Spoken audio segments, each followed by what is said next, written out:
Yes, my name's Kay Callahan and I'm a Regional Manager of Northwest Region.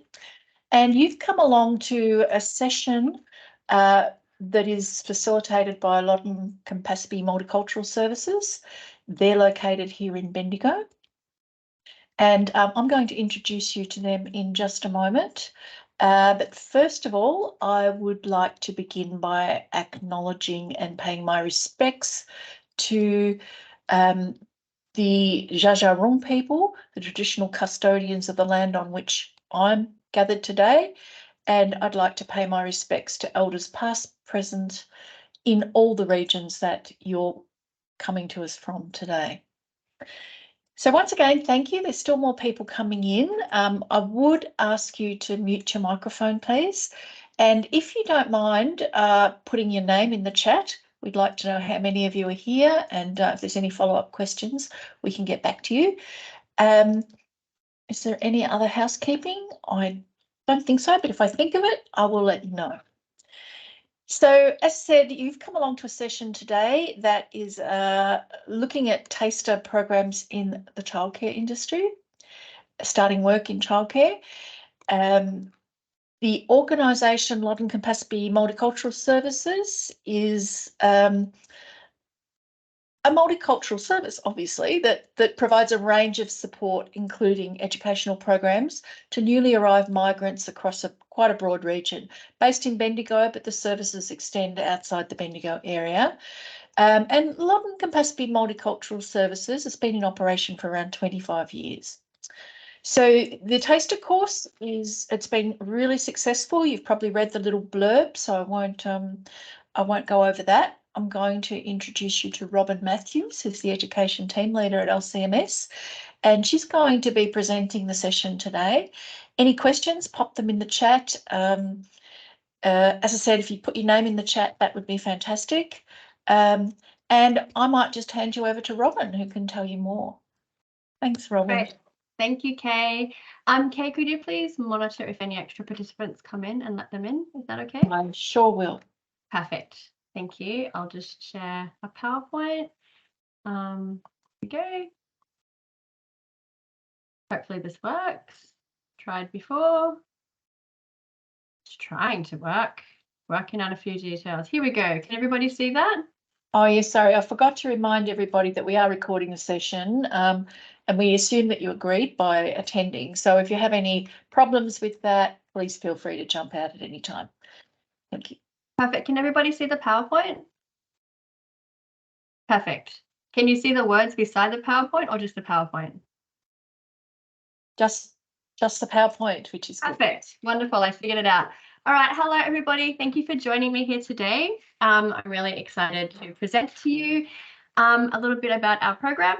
So as Kay said, I'm team leader of education from Loddon Campaspe Multicultural Services, which is a really big mouthful to say. So we refer to ourselves as LCMS.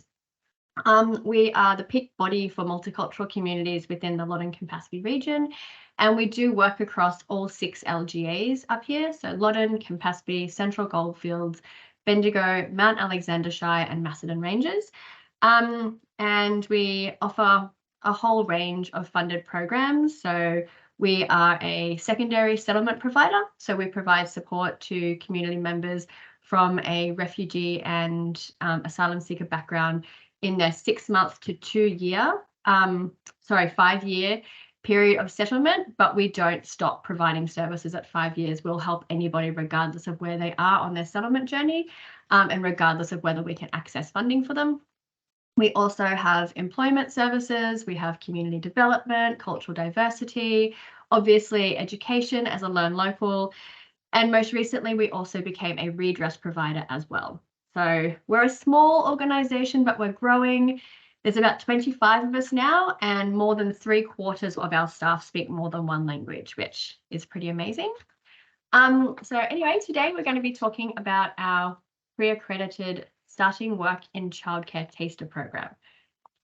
Okay, so this all came about because for quite a few years now, we have been working with an organisation called VIA, Victorian Inclusion Agency, to place bicultural workers in childcare centres.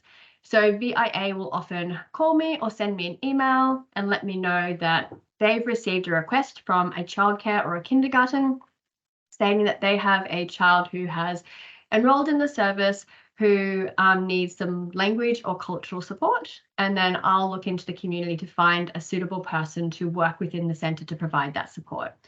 So this type of funding is limited. It's for a fixed amount of time, usually about 8 weeks. And it's just to provide that language and cultural support to those children in their initial integration into the centre, to help them understand the routines of the centre, to help them understand how to communicate with their carers, the schedules, to help the child to learn any little words that they might need to know in English, and also help the centre to understand any little words that they might need to know in that child's language, any cultural activities. And it also provides a great link between the centre and the parents to allow for that ease of communication as well. And then at the end of the 8 weeks, then the funding is finished and the child's on their own, basically. So often the bicultural worker will make some little activities, teach the whole class some songs to help with all of, to help them to feel comfortable and welcomed and culturally safe within that learning space. What we realized at the end of these placements was that firstly, the centres loved having the diversity of bicultural workers there, and the children loved having the bicultural workers there. The children were all flocked to the teachers, to these bicultural workers, to learn the songs, to learn the new language. And especially children from multicultural backgrounds, regardless if they shared a culture or not, they really felt supported and just included having that diversity within the centre. And there's a lot of research that shows that it's actually really important for the mental health and just well-being development for children to see themselves represented in their early learning spaces. So we thought about how we could make this just a thing. How could we help centres to improve and increase their diversity in more of a sustainable, ongoing way? So we took the idea of running a taster course in childcare to the community and sought their feedback first, because everything we do at LCMS is community focused and learner centered. And the community were really interested. There's actually quite a lot of community members who we spoke to who had attempted to study the Certificate 3 at TAFE, but had felt really unsupported and unfortunately had dropped out. So they were really excited for the idea of a taster program. So then we decided to take the idea to stakeholders. So we went to Bendigo TAFE, who were really supportive of the idea, and we decided to approach childcare centres even from the very early stages, because we as an organisation, like I said, we're learner centred. If at the end of a program, we're not confident that there's actually an employment pathway, we simply won't run that program. So we wanted to make sure that there was going to be opportunities for employment at the end. So we reached out to Jenny's, one of our local ELCs, Shine Bright, and we also reached out to Noah's Ark, and all organisations were super excited to work with us. So we thought, fantastic, we applied for just-in-time funding and pulled it all together. So this is what the first 3 weeks of the course looks like. During the course, each time we run the course, the dates vary a little bit, but at the very minimum, we have 2 incursions. We have Shine Bright will come and speak to the students about what it means to work within their centres, and Noah's Ark will also come and talk to the students. So Noah's Ark are our local organisation that do all of the inclusive funding for disabilities and additional needs within the Greater Bendigo region. So the way that it works within the kindergarten setting is the classroom ratio is 1 teacher to 11 students. If any of those 11 students have any additional needs, then they will apply to Noah's Ark for additional state funding to have extra support in the classroom. So because kindergarten, so 4-year-old kindergarten is 15 hours a week, the most support that classroom can apply for is 15 hours of support for that child in the classroom. So that is called a KISS worker, which is KIS, Kindergarten Inclusion Support Worker. And basically, that worker does not have to have a Certificate 3 or any type of childcare credential because there is a certified teacher in the classroom already. So that teacher is simply there to provide additional support so that it reduces the ratio from 1 to 11 to 2 to 11, or depending on the centre, 3 to 11. It depends on what that class actually looks like at the time. So Noah's Ark in particular have been really excited to work with us to bring KISS workers from diverse backgrounds into the centres. So they'll come and talk to the students. We also have a minimum of 2 excursions. So we will visit Jenny's ELC to have a look at a childcare centre, and we'll go to Shine Bright and have a look at a kindergarten as well. So this is the next 3 weeks. So we cover a whole range of different topics. Each week is its own individual unit. So here within the multicultural community, word of mouth is the best way to get any information out to the community. So a participant who joins week 1, for example, may tell their friends, and their friends may start in week 3. So we have programmed the course so that it's ongoing. It just rolls through the terms. So if you start at week 3, you'll finish that term, and then you'll do week 1 and week 2 in the following terms classes, so that everybody has an opportunity to catch up on any classes that they may have missed out on as well. The last 3 weeks as well. So we cover a lot is to cover, but we wanted to be mindful that we weren't doubling up on content that needed to be explicitly taught within a Certificate 3. We're not aiming to be a replacement for a Certificate 3 in any way. Basically, our main goal is that at the end of the course, students pathway into either a Certificate 3, and in that case, that they've had that opportunity for pre-learning, so that the ideas, the concepts, the terminology are all familiar to them when they enter into that Certificate 3, or that they pathway into work as a KISS worker with Noah's Ark. And in that case, that they have that, I guess, core knowledge of the industry and things that they might need to know. For example, anaphylaxis and asthma, that type of reporting process, how to read those forms, is something that is also taught at a Certificate 3 level, but is important for everybody to understand, even if they're working as a KISS worker. So yeah, this is pretty much how the course runs. At the end, week 10, we do a lot about tax and superannuation, workplace rights and responsibilities, casual employment versus part-time versus full-time, all of that type of core employment skills knowledge we put in there as well. We like to try and make sure that every pre-accredited program that we run has that as a core element, because we quite often find within the multicultural community that it isn't a well understood topic. And it's quite common for us to come across people who have been in Australia for 15 years and have been working for 15 years and have 15 superannuation accounts, because every time they change work, they don't realise, they don't understand what a superannuation account is, and they make a new one each time.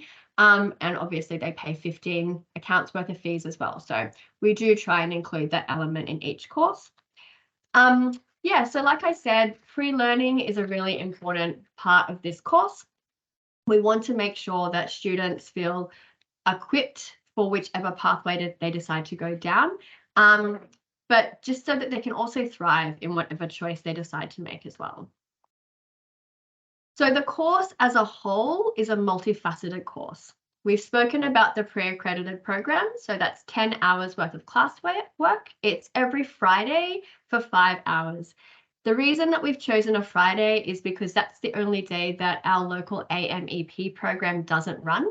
And the majority of community members here, especially those that come through a refugee or asylum seeker pathway, will attend AMEP or have attended AMEP. So this way they're able to, you know, continue their English studies, but also study towards a future career as well. So that's every Friday during term. The other thing that's really important about the pre-accredited program is that we actually run it at TAFE. So that's one of the collaborations with Bendigo TAFE, is that they let us use one of their early childhood education classrooms. So they have that free learning in a familiar space. It reduces those barriers to then seeking further education as Certificate 3 in a completely foreign, overwhelming environment when they've already studied in a really nurturing, familiar space already. So it really helps with that pathway. The second part of the course is the option to undertake 1 unit of competency from the Certificate 3 course. We really wanted to build learner confidence that they could do a Certificate 3. Quite often we find that the biggest hurdle to them undertaking Certificate 3 studies is purely confidence. So we wanted to help them and support them through the process of understanding how they would feel in that early childhood Certificate 3 course.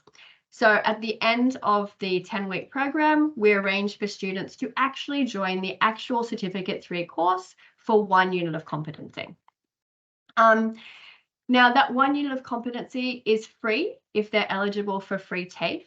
However, we wanted to make sure that if they did the unit of competency and then realized, actually, childcare is not my thing, that they weren't throwing away that opportunity for free TAFE.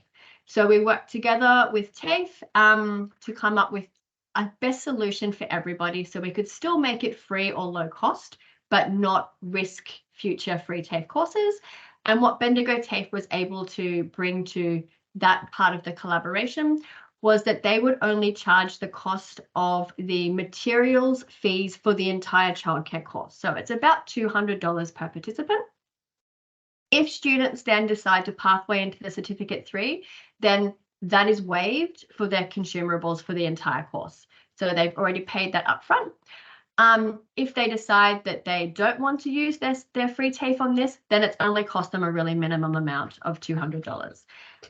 This year, we've been able to find external funding to be able to cover those costs for all students, regardless of what they decide to do at the end of the course.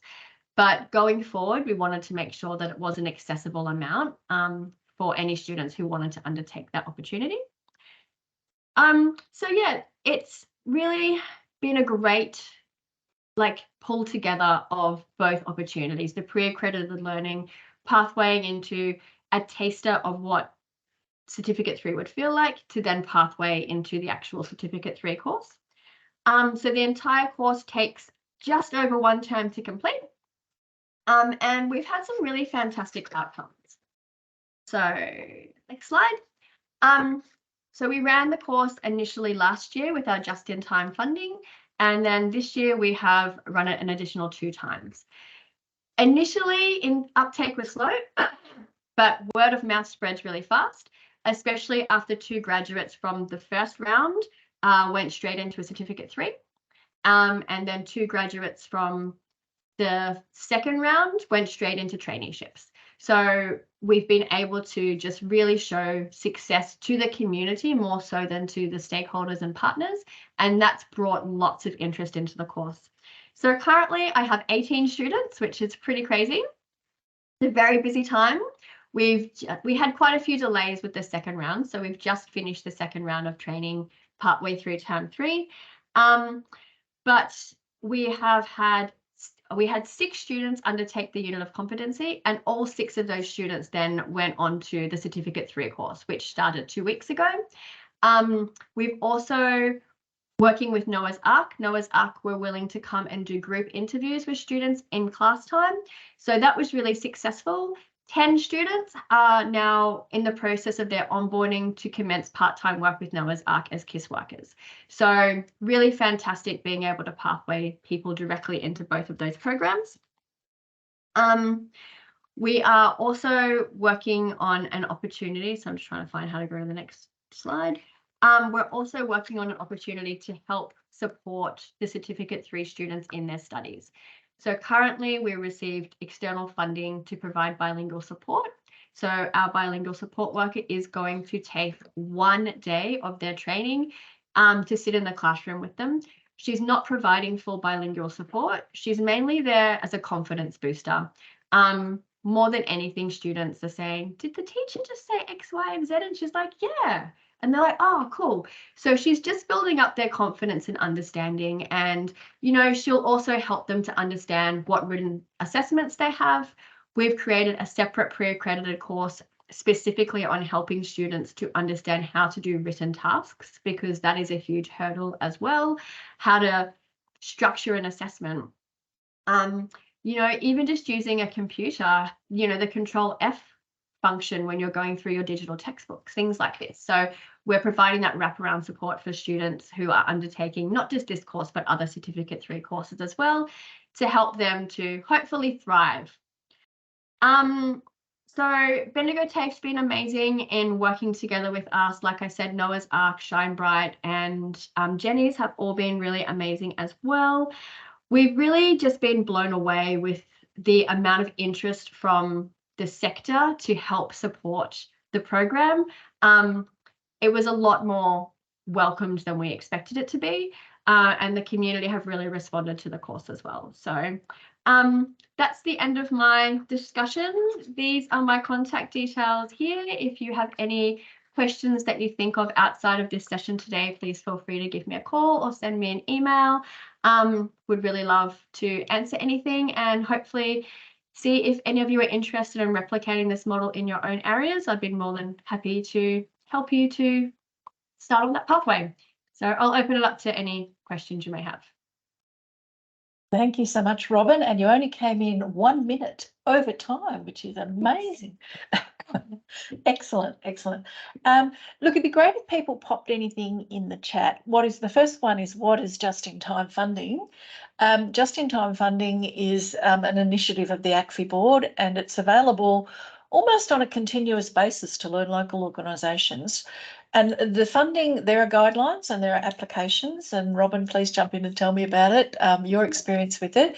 But it's designed to help organisations have some resources to be able to respond to things that are needed right now, working with industry partners.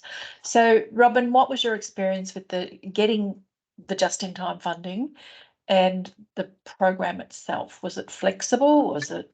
Yeah, we found it really flexible. It allowed us to work with the partners to not just create something that we wanted, but to look at the learner-centered approach and to bring industry in to see what it was that they wanted. So we had industry to look over our pre-accredited course before we ran it to make sure that we're covering all bases. And like I said, for us in particular, it was really important that we had those established pathways. Obviously, there was no guarantee of employment at the end, but we wanted to at least have those established pathways so that we weren't building up expectations within the community to then, I don't want people to be excited about an opportunity and put their time and effort and heart into studying something if there aren't real tangible outcomes at the end. So it really allowed us to concrete those. And yeah, so we created the coursework and a whole heap of materials, and we were able to go through and edit those as we ran the program. And I believe they are becoming centralized at the moment, Kay. I had some information that they were being, so they'll be available to you all soon. Yes, part of their just-in-time program that, how I understand it, is that the resources are to be made available that are developed with the just-in-time funding. So that will be in the portal and on the website. I'm just looking for a link to put in the chat, which I will find soon. But Robin, I had a question. You mentioned bilingual support. Yeah. Now, you're a very specialised organisation. So, and as you said, you found ways of supporting that so that you're able to do it.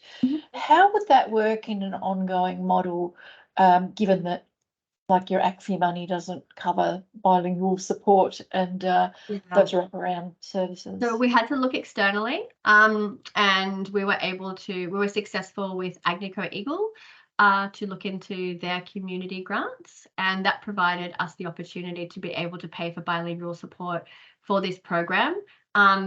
That organisation in particular is really passionate about community-driven programs and employment opportunities for the community, so it fit in really well with what we were aiming to achieve. There are lots of other opportunities out there, but our ACFI funding absolutely does not cover bilingual support costs. I wish that it did, but it doesn't. But ultimately, I think looking at tangible employment outcomes, it was important that we pre-screened participants. It wasn't going to be a course that was relevant to somebody who has just arrived from a refugee camp and doesn't speak any English. No matter how interested they were in childcare, it just was not going to be a suitable course for them.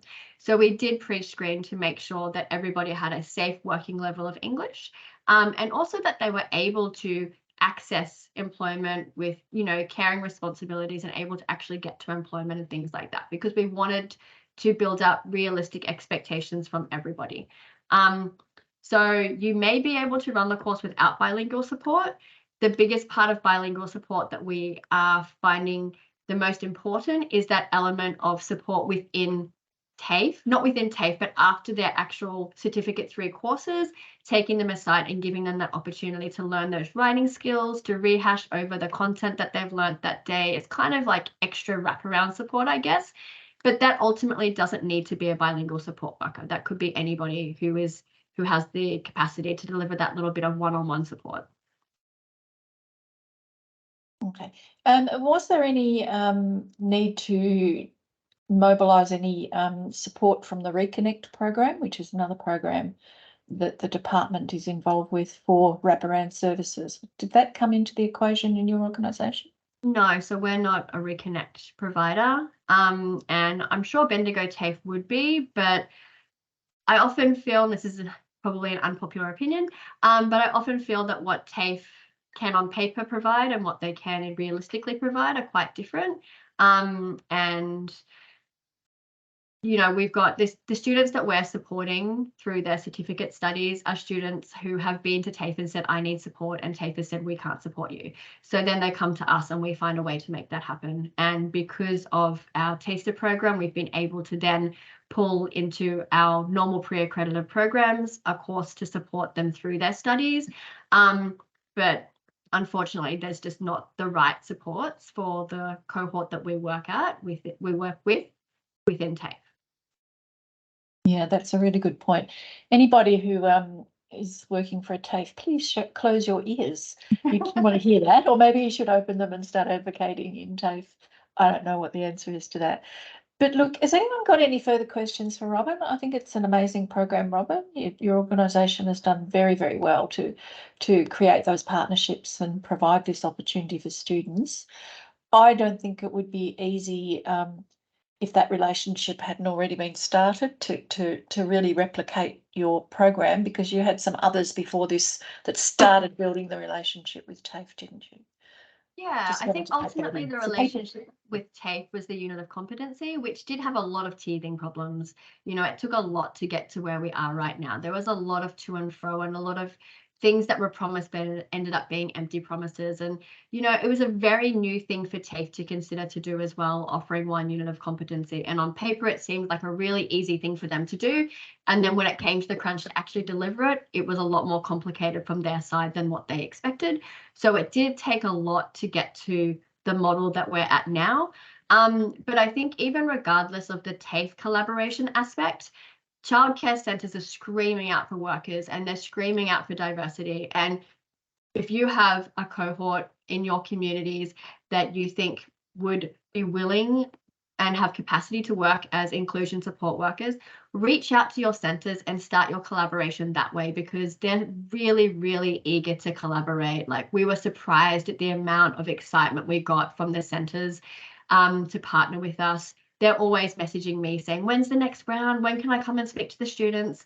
They've gained trainees, you know, they've gained bicultural workers within the centres, and it's a great win-win for everybody. Even if you can't make it work with your local TAFEs, it's definitely something to consider doing with your local childcare centres. Well, that's wonderful. If we don't have any more questions, I think our session is scheduled to finish at 11:50. We have less than a minute, so if you've got another question, please pop it in really quickly. Otherwise, thank you so much for your time, and thank you, Robin, for making this presentation available. And yeah, just shoot through Robin's given her details, but if you want us to send them out, you know, in more detail, please let us know and we can get them to you so you can contact Robin directly. Thank you so much for your time today, everybody. Thank you. And we'll see you in another session sometime during the rest of the day. Thanks again, everybody, and particularly to you, Robin. Thank you. Bye. Bye.